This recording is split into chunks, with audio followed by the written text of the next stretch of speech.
Hi everyone, my name's Josh Jowitt. I'm a lecturer in law at Newcastle University, and the paper I'm going to be presenting at this conference is called Miracle on Eagle Street.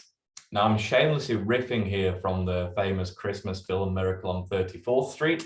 And for the benefit of those of you who haven't seen that film, one of the key characters in it is a judge called Judge Henry Harper.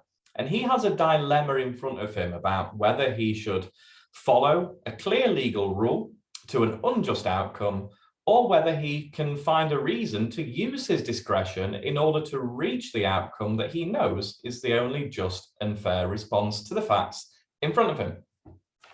Now, I think this is directly applicable then to a very famous case that has just been accepted by the Court of Appeal in Albany in New York, which is based on Eagle Street. And the case I'm referring to is the case of Happy the elephant. A writ of habeas corpus has been requested on behalf of Happy that she be freed from her captivity in the Bronx Zoo. But the stumbling block at the moment is the clear and binding precedent on the courts that this is a question that is ultimately unsuited for common law adjudication, and that the extension of legal personality to non-human animals is ultimately a decision to be made by the legislature. Now, this paper is going to argue that the very fact that several judges in the lower courts in New York have recognized that a clear moral imperative exists to support Happy's claim is all the reason that they need to depart from this precedent and to grant the writ.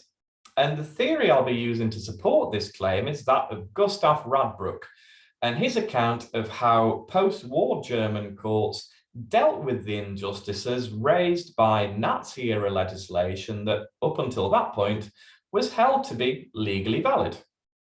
And I'm going to argue that Gustav Radbruch provides us with a clear reason why judges should use their discretion and follow the moral imperative when faced with a situation where the law simply does not treat like cases alike. And I'm going to support this claim at the end of this paper with reference to very famous decisions from the law of England and Wales. And those are the decisions in Somerset and Stewart and R&R. And I think these are relevant cases for Happy because in both of these cases, the judges also clearly employed a moral imperative in order to recognize a more full and complete conception of legal personality for persons whose legal status was previously held to be fractional.